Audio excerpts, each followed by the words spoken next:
ଭାରତୀୟ ଫୌଜଦାରୀ ନ୍ୟାୟ ବ୍ୟବସ୍ଥାରେ ଜାମିନ ବେଲ୍ ଏକ ଅତ୍ୟନ୍ତ ଗୁରୁତ୍ୱପୂର୍ଣ୍ଣ ଆଇନଗତ ପ୍ରକ୍ରିୟା।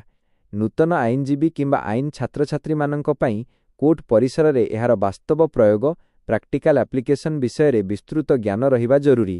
ଜାମିନ ମୁଖ୍ୟତଃ 4 ପ୍ରକାରର ହୋଇଥାଏ।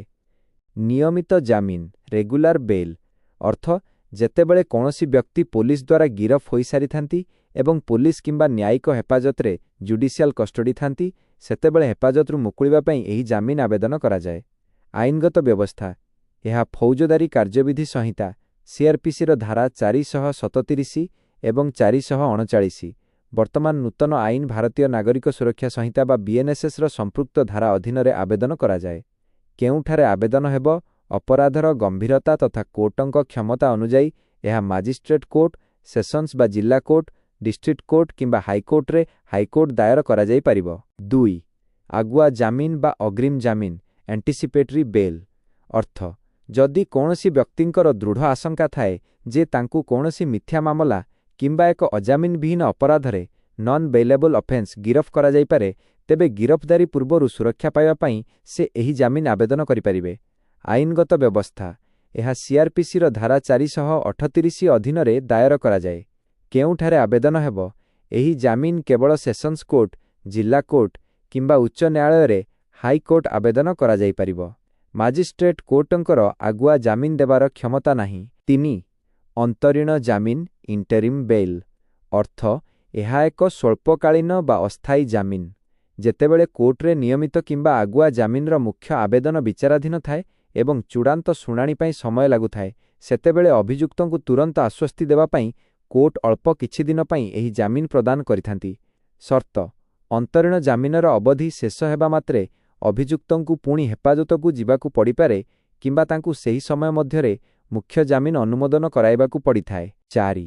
ଡିଫଲ୍ଟ ବା ବୈଧାନିକ ଜାମିନ ଡିଫଲ୍ଟ ଅର୍ ଷ୍ଟାଚ୍ୟୁଟରୀ ବେଲ୍ ଅର୍ଥ ଏହା ଅଭିଯୁକ୍ତଙ୍କର ଏକ ସ୍ୱତନ୍ତ୍ର ଆଇନଗତ ଅଧିକାର। ଯଦି ପୋଲିସ କିମ୍ବା ଅନ୍ୟ ତଦନ୍ତକାରୀ ସଂସ୍ଥା ଏକ ନିର୍ଦ୍ଦିଷ୍ଟ ସମୟସୀମା ମଧ୍ୟରେ କୋର୍ଟରେ ନିଜର ଚାର୍ଜସିଟ୍ ଦାଖଲ କରିବାରେ ବିଫଳ ହୁଅନ୍ତି, ତେବେ ଅଭିଯୁକ୍ତ ଆପେ ଆପେ ଏହି ଜାମିନ ପାଇବାକୁ ଦାର ହୋଇଯାନ୍ତି। ସମୟସୀମା ଅପରାଧର ଗୁରୁତ୍ୱ ଅନୁସାରେ ଏହି ସମୟସୀମା ଗିରଫଦାରୀ ଦିନଠାରୁ ସାଧାରଣତଃ 60 ଦିନ କିମ୍ବା 90 ଦିନ ହୋଇଥାଏ। ଆଇନଗତ ବ୍ୟବସ୍ଥା ଏହା ସିଆରପିସିର ଧାରା 167(2) ଅନୁଯାୟୀ ପ୍ରଦାନ କରାଯାଏ। ଜାମିନ ମଞ୍ଜୁର କରିବା ସମୟରେ କୋର୍ଟ ବିଚାର କରୁଥିବା ମୁଖ୍ୟ ବିଷୟଗୁଡ଼ିକ ଗ୍ରାଉଣ୍ଡସ୍ କନସିଡର୍ଡ ବାଇ କୋର୍ଟସ୍। କୋର୍ଟରେ ଜାମିନ ଆବେଦନ ଉପରେ ଯୁକ୍ତି ଆର୍ଗ୍ୟୁମେଣ୍ଟସ୍ ଉପସ୍ଥାପନ କଲାବେଳେ ନିମ୍ନଲିଖିତ ଦିଗଗୁଡ଼ିକ ଉପରେ ଗୁରୁତ୍ୱ ଦିଆଯାଏ। 1. ଅଭିଯୋଗ ହୋଇଥିବା ଅପରାଧର ପ୍ରକୃତି ଏବଂ ଗମ୍ଭୀରତା nature and gravity of the offence. 2. ଅଭିଯୁକ୍ତଙ୍କ ଦ୍ୱାରା ପ୍ରମାଣ ନଷ୍ଟ କରିବାର ଆଶଙ୍କା କିମ୍ବା ସାକ୍ଷୀମାନଙ୍କୁ ପ୍ରଭାବିତ କରିବାର ସମ୍ଭାବନା ଟ୍ୟାମ୍ପରିଂ ୱିଥ୍ ଏଭିଡେନ୍ସ। 3. ଜାମିନ ମିଳିବା ପରେ ଅଭିଯୁକ୍ତ ଫେରାର ହୋଇଯିବାର ସମ୍ଭାବନା ଫ୍ଲାଇଟ୍ ରିସ୍କ। 4. ଅଭିଯୁକ୍ତଙ୍କର ପୂର୍ବ ଅପରାଧିକ ରେକର୍ଡ କ୍ରିମିନାଲ ଆଣ୍ଟେସିଡେଣ୍ଟସ୍। କାରାଗାରରୁ ବାହାରିବା ପାଇଁ ଭାରତୀୟ ଆଇନ ବ୍ୟବସ୍ଥାରେ ପରିସ୍ଥିତି ଅନୁଯାୟୀ ବିଭିନ୍ନ ଆଇନଗତ ପନ୍ଥା ବା ଉପାୟ ରହିଛି। ଜଣେ ବ୍ୟକ୍ତି ବିଚାରାଧୀନ ବନ୍ଦୀ ଅଣ୍ଡର ଟ୍ରାଏଲ ପ୍ରିଜନର ଅଛନ୍ତି ନା ଦୋଷୀ ସାବ୍ୟସ୍ତ କନଭିକ୍ଟ ହୋଇ ସଜା କାଟୁଛନ୍ତି, ତାହା ଉପରେ ଏହି ପ୍ରକ୍ରିୟା ନିର୍ଭର କରେ। ବିଚାରାଧୀନ ବନ୍ଦୀଙ୍କ ଅଣ୍ଡର ଟ୍ରାଏଲ ପ୍ରିଜନର୍ସ ପାଇଁ ଉପାୟ ଜାମିନ ମାଧ୍ୟମରେ ଥ୍ରୁ ବେଲ୍।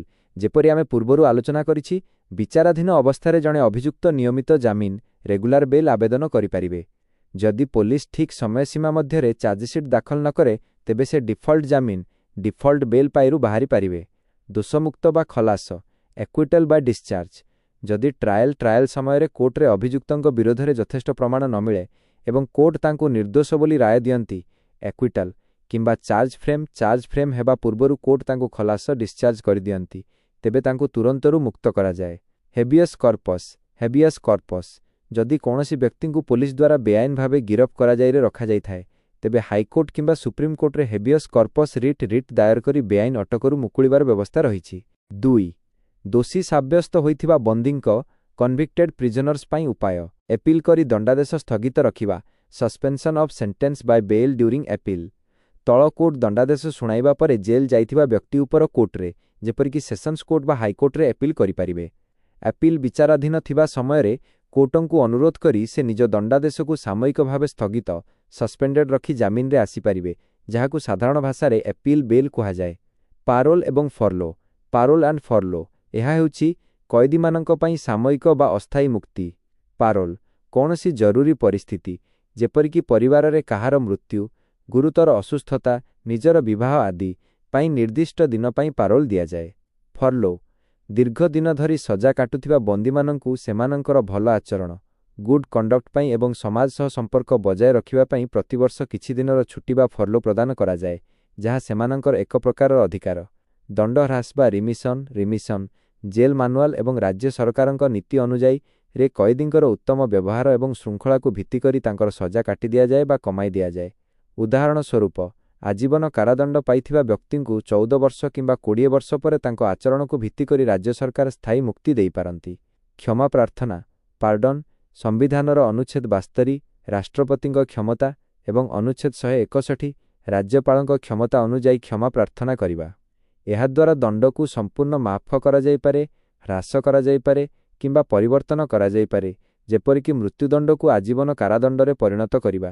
ଦଣ୍ଡାଦେଶ ସମାପ୍ତି କମ୍ପ୍ଲିସନ୍ ଅଫ୍ ସେଣ୍ଟେନ୍ସ କୋର୍ଟଙ୍କ ଦ୍ୱାରା ଧାର୍ଯ୍ୟ କରାଯାଇଥିବା ସମସ୍ତ ସଜା ଅବଧି ଟର୍ମ ଅଫ୍ ଇମ୍ପ୍ରିଜନମେଣ୍ଟରେ ଶେଷ କରିବା ପରେ ଆଇନଗତ ଭାବେ ସ୍ୱାଭାବିକ ମୁକ୍ତି ମିଳିଥାଏ।